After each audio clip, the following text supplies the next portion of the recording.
Dan ini teman saya. Nama saya Raffi Al-Durasi dengan NPM 2032405 dan ini teman saya. Nama saya Hasanuddin Junantara dengan NPM 2032411. Jadi di sini saya akan mempresentasikan tentang laporan yang kita bahas. Kita membahas tentang analisis 4 proyek investasi yang akan kita bawakan oleh teman-teman saya. Nah, di sini kita akan menilai perusahaan 4 alternatif proyek investasi. Setiap proyek mempunyai resiko arus kas yang berbeda-beda, teman-teman. Oke, next. Jadi di sini ada tujuan analisis. Yang ke-1 menilai NPV, terus DRR dan PB. Terus mengetahui variabel sensitif dan menentukan proyek terbaik. Ya, jadi metodologi di sini tuh ada NPV yang dimana NPV itu adalah nilai tambah dari setiap analisis investasi yang dilakukan. DRR yang dimana itu adalah tingkat pengembalian ketika kita melakukan investasi.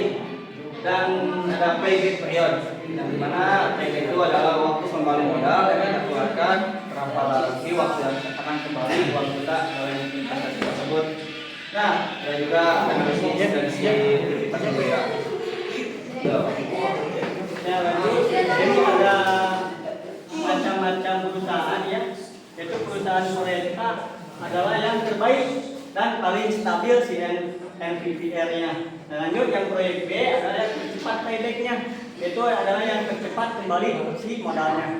Oke, yang C adalah layak namun sensitif. Nah, di sini layak namun sensitif itu mengartikan bahwa si proyek ini tuh bisa bangkrut, bisa tidak. Nah, itu sensitif. Nah, lanjut proyek D tidak layak. Nah, ini proyek tidak layak ini jangan kita menanam saham kepada proyek D tersebut. Oke, lanjut. Di sini ada proyek A, silakan lanjutkan. Proyek A, jadi NPV-nya itu senilai 482 juta. DRR-nya 21%. Terus arus kas meningkat tiap tahun. Bahkan risikonya. Nah, di sini ada investasi yang cukup bagus ya. Di mana NPV itu bernilai 221 juta. Tidak akan rugi dan kerugiannya juga sedikit lah. Dan ada IRR juga yang 20%. Jadi tidak agak lebih bagus lah. Di sini investasi kecil, tapi mempunyai keuntungan di mana uang kita kembali yaitu payback-nya cepat. Nah, lanjut ke proyek C ya guys. Proyek C ini memiliki nilai NPV yang dimana 324 juta, IRR-nya 16%. Namun sensitifnya kita mengambil dari sudut payback. Payback-nya itu paling lama karena kenapa? Ya karena perputaran uang juga memerlukan waktu yang dimana mendapatkan NPV gede. Di sini resikonya juga tinggi, jadi kita harus memperhitungkan apakah kita mampu atau apakah kita mampu memanajemen risiko yang akan kita ambil ketika kita melakukan proyek C yang paling sensitif ini. Lanjut ke proyek D.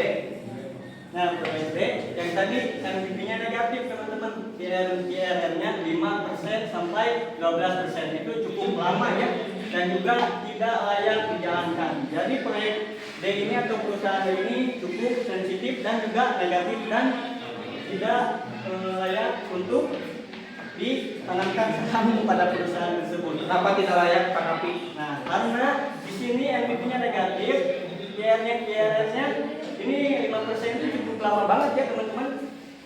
Dan juga pengembalian modalnya juga itu cukup lama. Oke, next. Nah, di sini ada perbandingan payback kejelas. perbandingan payback-nya itu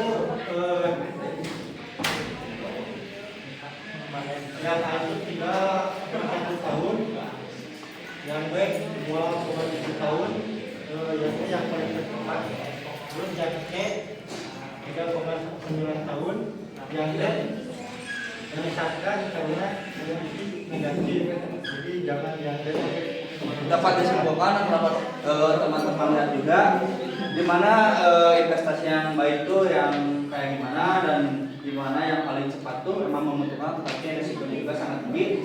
Ada juga yang menyesatkan karena NPV-nya negatif juga. Lanjut kita analisis sensitivitasnya. Yang paling sensitif dari investasi ini adalah oleh unsur harga juga. Diskonto tentu mempengaruhi nilai NPV setiap investasi yang dilakukan. Lanjut. Nah, ini kesimpulan teman-teman. Proyek A atau perusahaan A itu adalah yang paling optimal, dan yang proyek B adalah alternatif kedua dari proyek A, dan proyek C adalah perlu pengawasan dari kita sendiri untuk mengawasi setiap produktivitas yang dilakukan di perusahaan tersebut. Nah, lanjut proyek D ini hasilnya ditolak, itu berarti tidak layak untuk dijalankan teman-teman. Nah, kesimpulan dari Pak Jonan gimana tentang ini Pak Jonan? Paling sama ya kesimpulan Pak Jonan sama Leo. Kita lanjut ke rekomendasi. So, Pak Jonan. Rekomendasi itu yang ada prioritasnya proyek A itu yang prioritasnya. Terus yang kedua siapkan mitigasi risiko investasi. Tidak lakukan monitoring berkala. Lanjut.